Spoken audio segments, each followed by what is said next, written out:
Hi, good morning. I'm going to quickly talk about some of the learnings that I've had over the couple of years while running Chumbak. But firstly, would like to thank IIMBangalore. It's always a pleasure for me to come to this campus. I think honestly, it is the prettiest campus in the country for sure.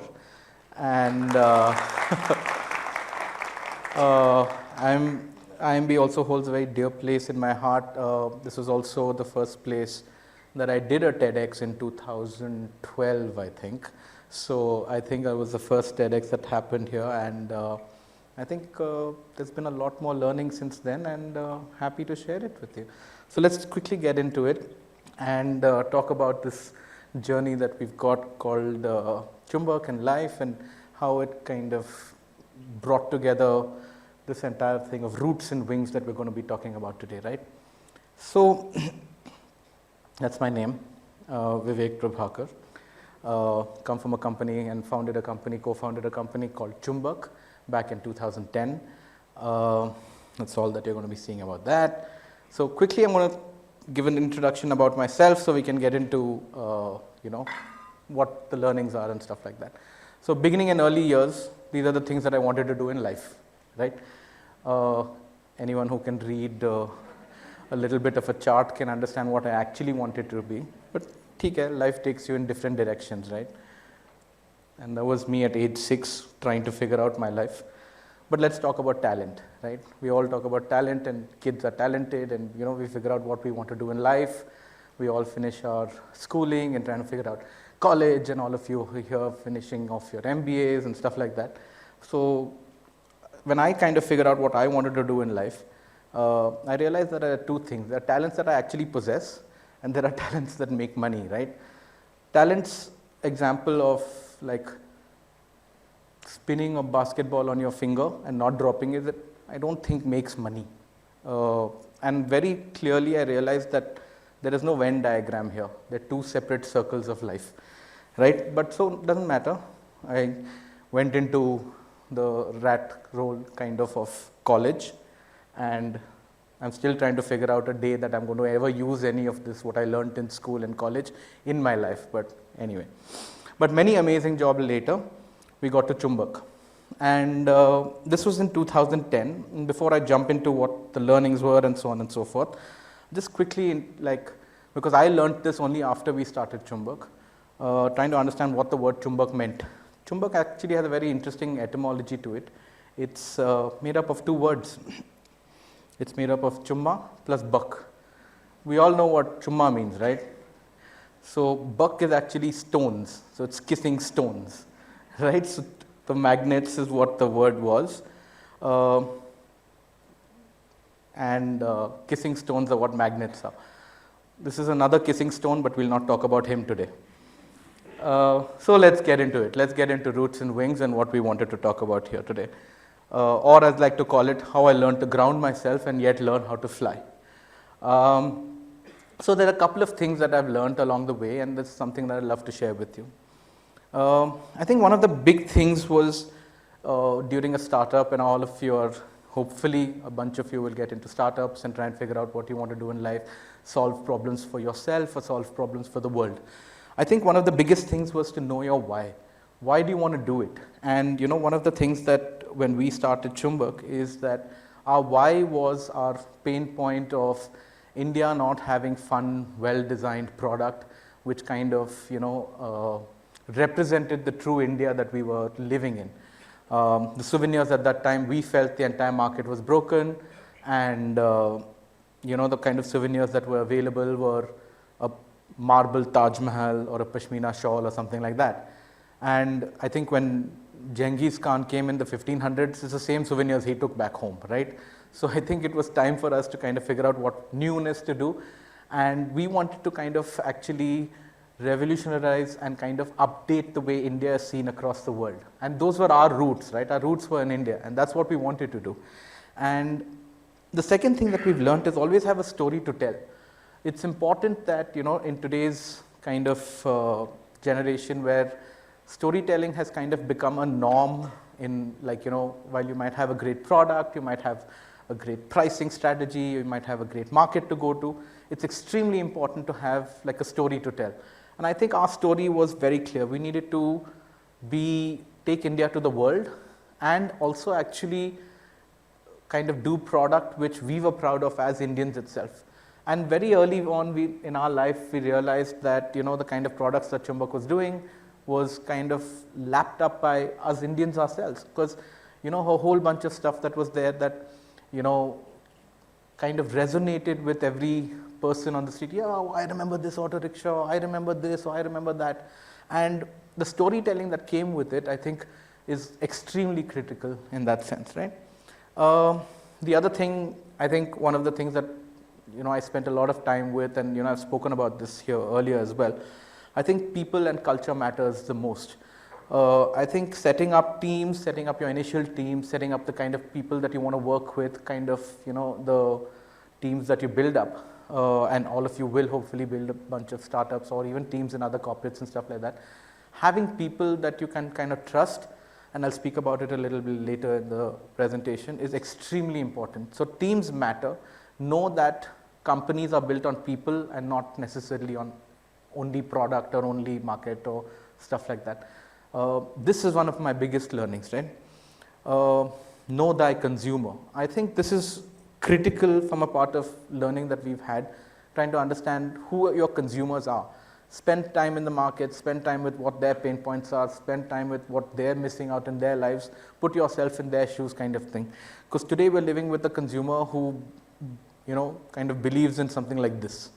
And we've got to have like a really short attention span to deal with, So the other thing what I've learned is execution is everything, everywhere, all at once.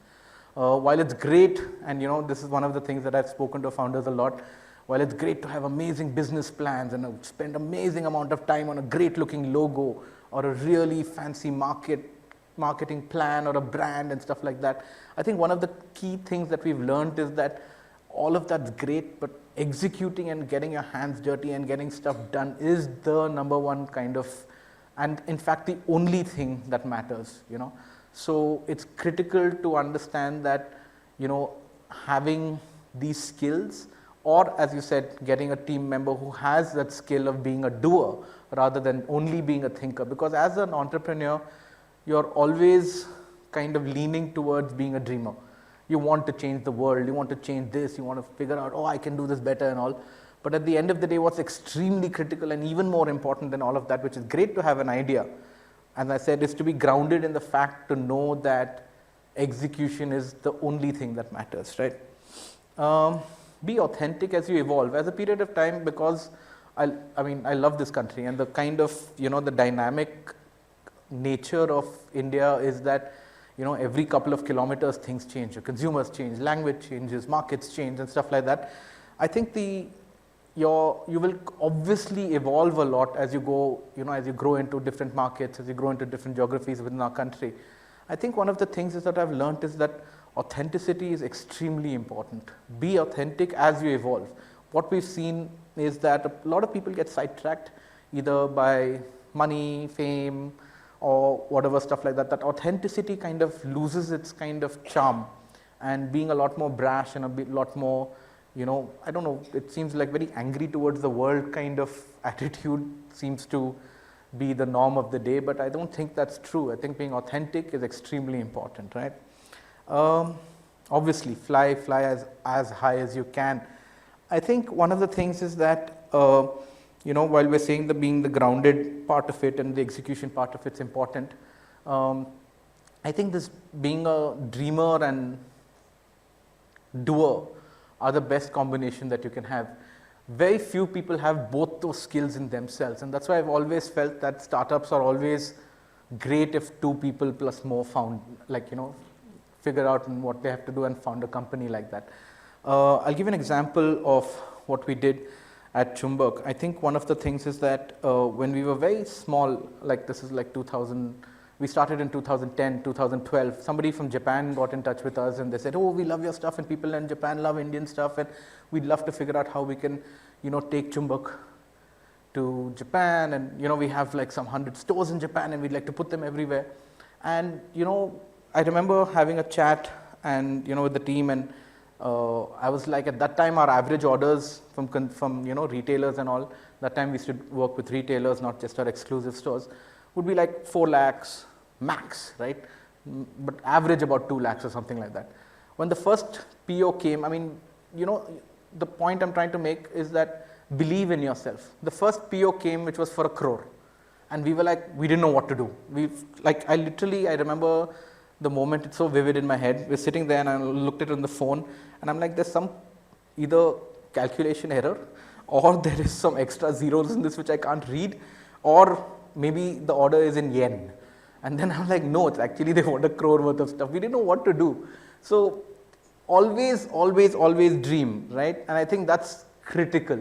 A random picture in Japan in one of the stores that we used to put Chumbak product in, and I'm saying that's why just fly and just continue thinking what you can do and achieve, you will achieve. I've got bonus content. Things that I've learned over the years and still learning, obviously. One of the things that I've learned is culture eats strategy for breakfast, right? And this is extremely important in my learning, saying that a lot of people that I've seen at startups and tech startups or consumer startups, and nowadays the flavor of the month, a lot of D2C startups and stuff like that, they spend a lot of time on strategy. We'll do this, we'll do that. It's all future thinking. It's all future ahead. Oh, in 3 years we'll do this, in 5 years we'll do this. And what I've realized is that one of the most important things that they forget is the kind of culture of the people that's there. And I'm a huge proponent. I have a slide for it, but I'm a huge proponent of like how culture is important, and setting culture is extremely important for, and it sets the tonality of the company for years to come, saying that, strategy keeps changing. As I said, markets are dynamic, geographies are dynamic, people come, people go, but the culture that you set within your company is critical, right? So that's learning number 1. Very important. Always hire people smarter than yourself if you're an entrepreneur. I think this cannot be said like, I can't say it so often. I need to like just completely drill it into people's heads nowadays. A lot of things that happen is that, we have this little silly thing called ego, saying that, oh, I need to understand this better, I need to do this better. And I think one of the learnings that I've had at Chumbak is that I've always hired people who know more about that particular product or particular department or particular, area of expertise than I do. And I think that, that also kind of, because the kind of an entrepreneur, as one of the traits an entrepreneur has is to be hungry all the time and curious by nature, they themselves learn a lot. And I'm saying, so by hiring people who are more intelligent at this job, the entrepreneur themselves also grows. So I think this is a critical thing that I've learned. This is important. I think I've been fought with for this statement a lot, saying no, passion is really important, and you should, the way you approach stuff, and you should be extremely passionate about the way you do. Of course, I'm not taking away from the fact that passion is not important, but all I'm saying is that focus is better than passion. And I've always had this example that I've given, right? Let's take a game of table tennis that you play typically with your friend. I got a little graph that's there, right? Like 10% of your time is actually spent playing table tennis. 90% of your time is chasing that silly little ball across the room to go and get it.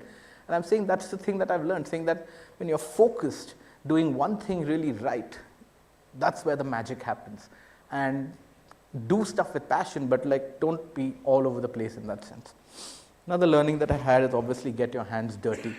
I think one of the things that entrepreneurs kind of dream about is that the glamour that this comes with, the kind of fun that this comes with, and the kind of, I'm going to have a corner office on day 1, and I'm going to be like this really cool guy, somebody will write about me, and I'll get invited to TEDxIIMBangalore or whatever, But the thing is that like getting your hands dirty is critical, getting to know the businesses, getting really deep down inside.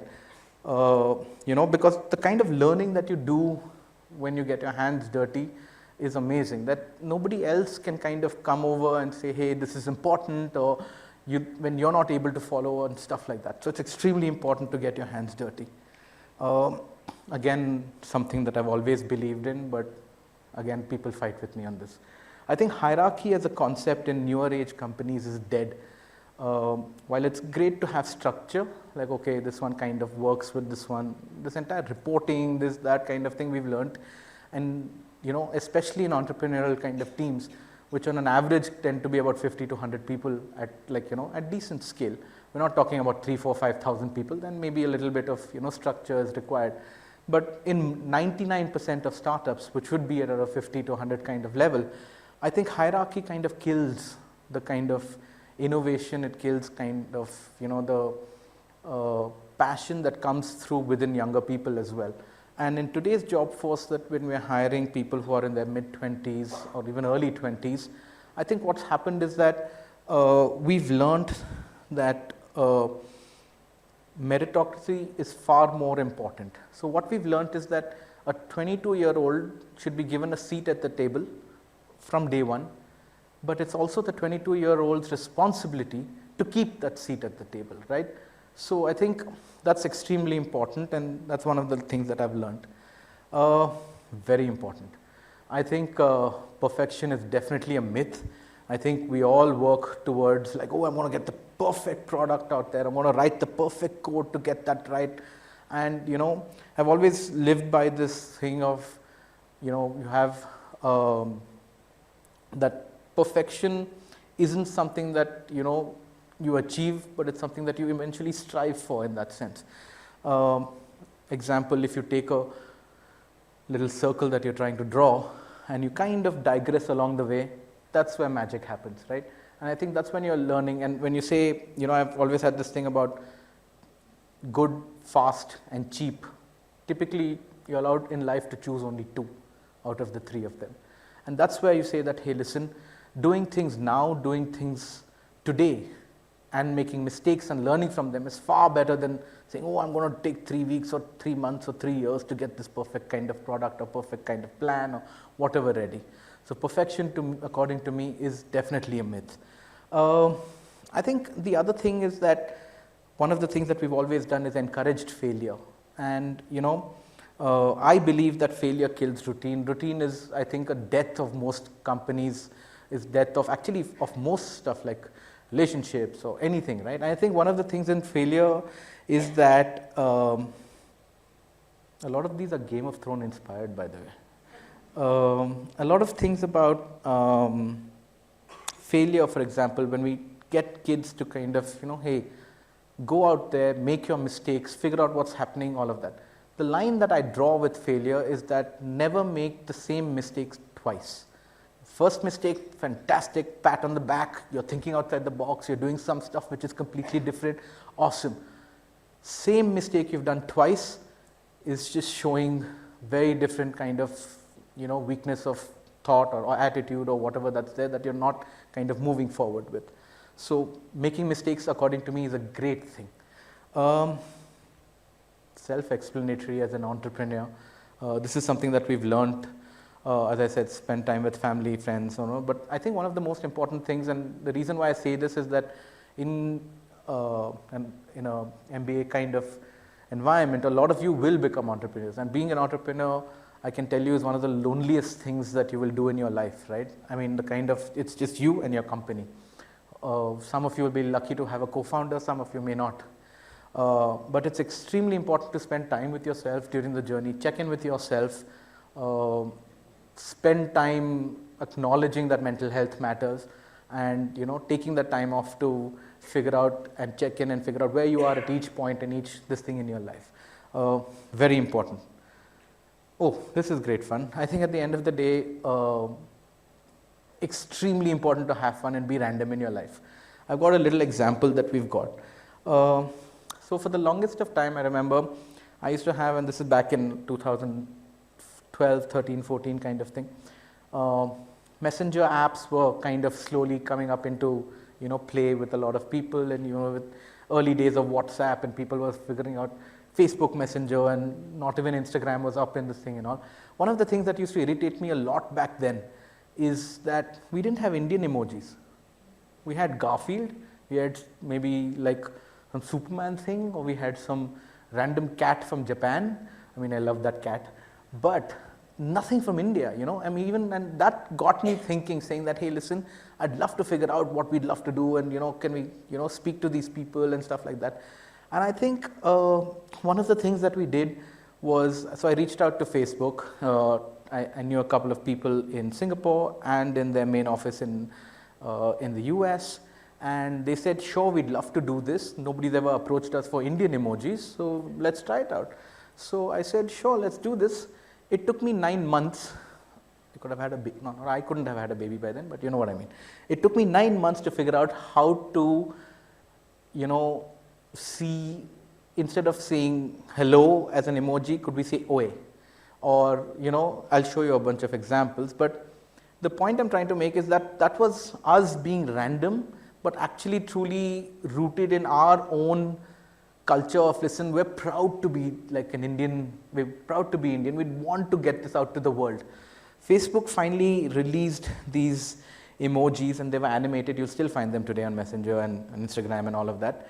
So I got an understanding of close to, you know, a good sticker, those days they used to call them emoji sticker sets, would be about, say, 100 to 200,000 or 300,000 kind of uses per day, was a good kind of benchmark.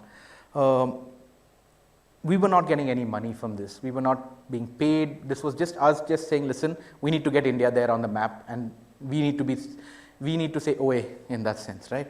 The first month of usage of the Chumbak emoticons being released, right? I mean, if you can see all of them, they're all completely Indian in that sense. The average, as I told you, when people would say it was about 200,000, we were at 14 million per day being used. And that was like, you know, such a proud moment for us. And as I said, this wasn't a commercial thing. It wasn't us doing anything. It was just us spending time at Chumbak, like for months at a time as a project, saying that, listen, we have to do this. And that's what, as I said, you know, just be random, have fun, and be grounded in your, you know, reality of saying, I'm here because of my roots, of saying that this company was started because we're proud of the country and we're proud to be Indian in that sense. And the flying was obviously, it's a global thing and people are using it. Over the last 10 years, I had some numbers from 2022 was the last this thing. Close to 1 billion of these have been used, right? And I'm like, that's ridiculous. I don't even know what that number means. So have fun, be random in life, because life is tough. Lastly, be grateful to the universe. You guys are here. You guys are going to set up great places. I think having gratitude for a whole bunch of stuff, having a gratitude for the fact that you're around, doing great product, you have great faculty here, you have great, you know, connects, you have great networks, you have great facilities. As I said in the beginning, the nicest campus in the country. Enjoy it and like really like imbibe that kind of thing. So yeah, so that's my last learning, is to be grateful to the universe, and I'm done. That's it. Thank you so much.